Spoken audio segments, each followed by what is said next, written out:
Mga kaibigan, road trip muna tayo mga kaibigan.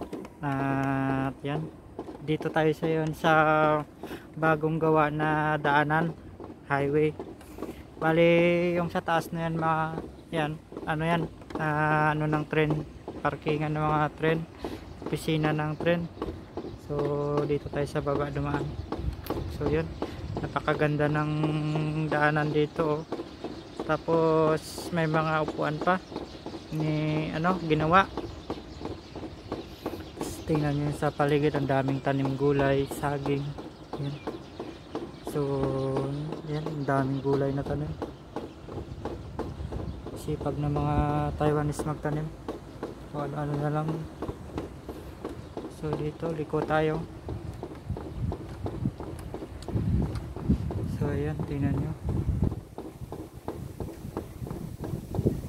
napakaluwang ng daanan dito, tapos napaka-safe. Tingnan nyo naman, walang kakotse-kotse, parang ano lang, para lang talaga sa ayun, ang daming kahoy na tanim.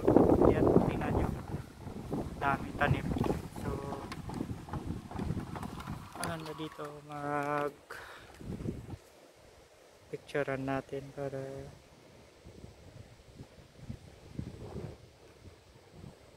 so yun, napakatahimik na lugar at napakaganda. Yan, makita nyo pa lang yung mga kahoy na yan, alagang alaga, nilalagyan talaga ng tukod para hindi matumba ng hangin kung may darating man na bagyo, hindi matumba. Kaya nilalagyan nila ng suporta. Sa kabila doon, oh, ang lalakad. So dyan ata sa kabila may ano dyan, may dam. So pupunta tayo dun sa dam, tingin tayo dun. At baka may mga namimingwit dun, so tingnan natin kung madami silang huli. So ayun, namamatay na yung ibang kahoy, yun, natanggal na yung balat. So yun, napakaganda, daming kahoy na tanim dito. Shortcut na daanan siguro dito.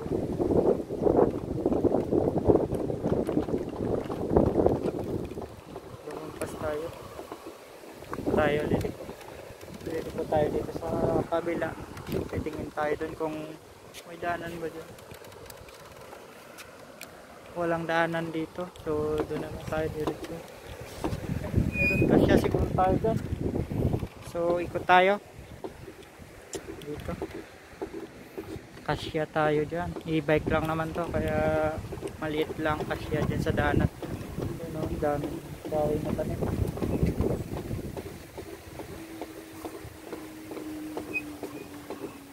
Kasya tayo, ayun, kasya.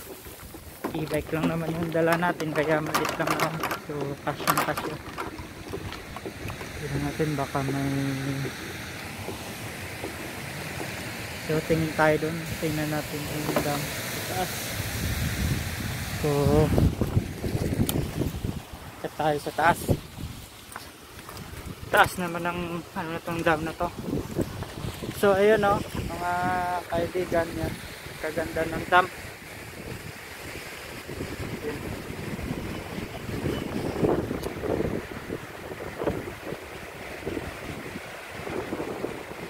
Paganda ng dam mga kaibigan, tingnan nyo. At maraming namimingwit doon, no, na mga taiko siguro yun. Dami nila doon. So malaking ilog to. Dito ata nadaan lahat ng tubig sa papunta na to sa dagat, yung ilog na to. So konektado na. So malaking ano to, dam. Yan. So maraming tilapia dyan. At maraming namimingwit. So lapit tayo doon. Lapitan natin.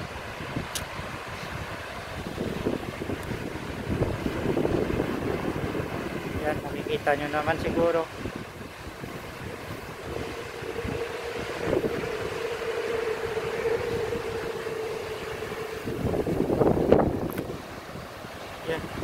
laki ng dam na yan, no? Maraming namimingwit doon, no? Madami sigurong huli. Lambat yung ginagamit nila.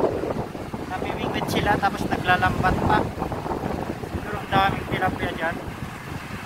Dami nilang puwang tilapia. Yun, no? May mga tao doon, no? Ayun, ang dami nila. Hindi ko alam kung anong lahi yung mga yan. So yun, napakaganda ng dam na yan, no?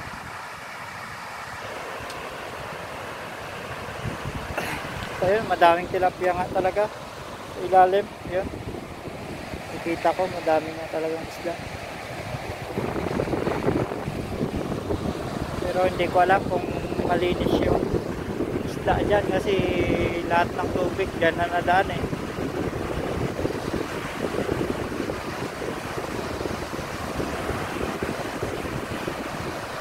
Ang laking dam na to, tingnan nyo hanggang doon sa dulo. Yan.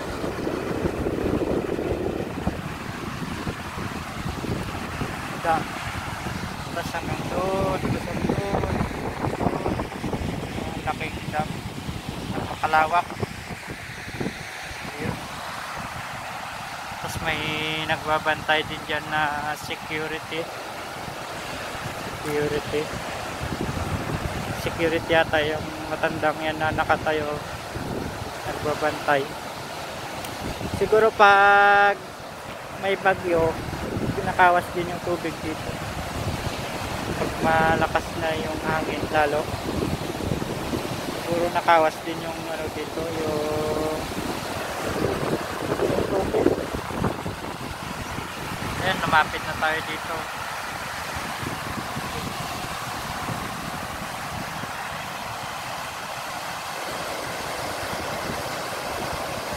So, ang ganda tingnan ng dam na yan.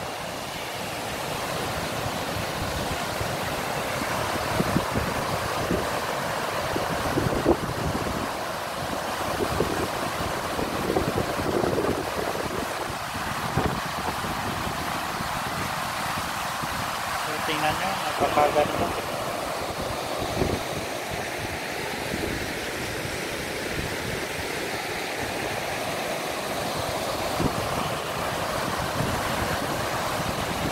Daming namimingwit doon. Malaki kasing ano to eh, malaki dam. Kaya dito sila lahat namimingwit.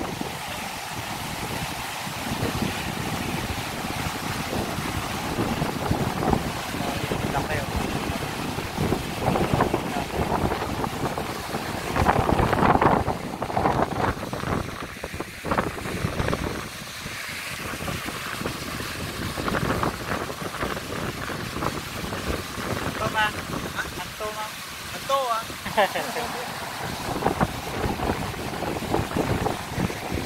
Dami daw, dami na huli.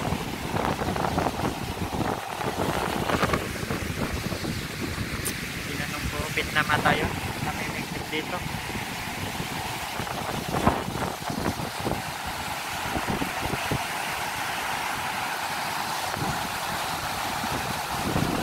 Yan siguro, dito banda, mga kaibigan. Malalim dito banda. Yan. Malalim siguro banda dyan.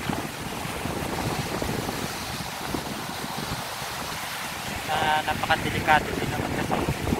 Yan, may maglalambat.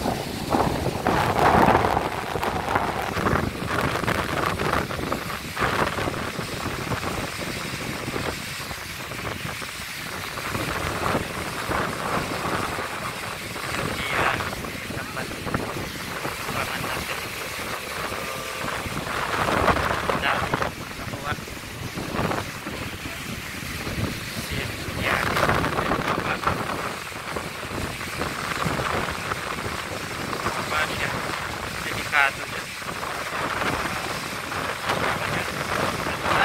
Malalim ata yan.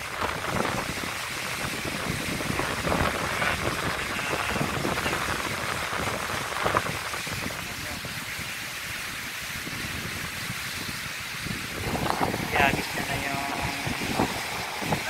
isda nyo. Nako, dulas niyan.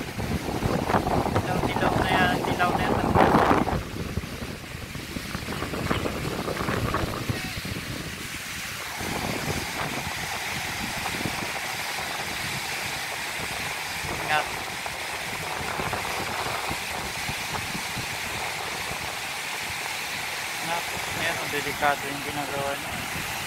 Kunting dulas mo lang mamaya dyan, mahulog ka dyan. Malalim yun eh. Mga Vietnam pala yan. Mga Vietnam pala. Malakas yun. Minsan naman. Ayan. Silaw.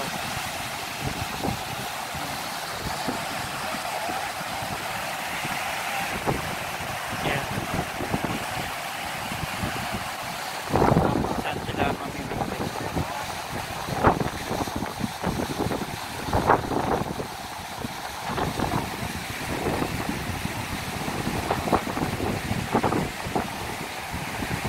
Ang laki ng isda na yan.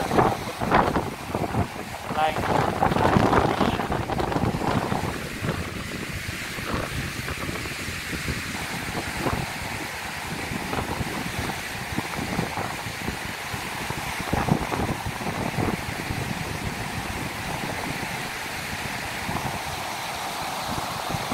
So yun, yun sa atin na nyo.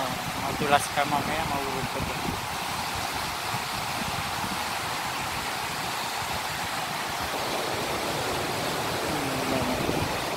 Naku, napakadelikado naman itong ginagawa ng mga to.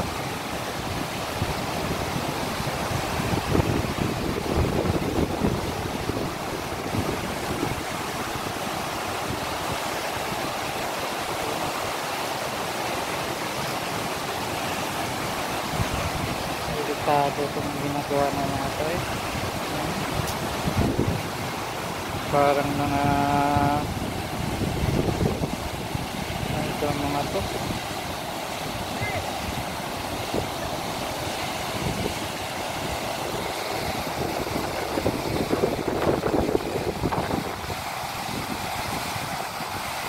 Yan sila, dami na daw. So, takot na takot.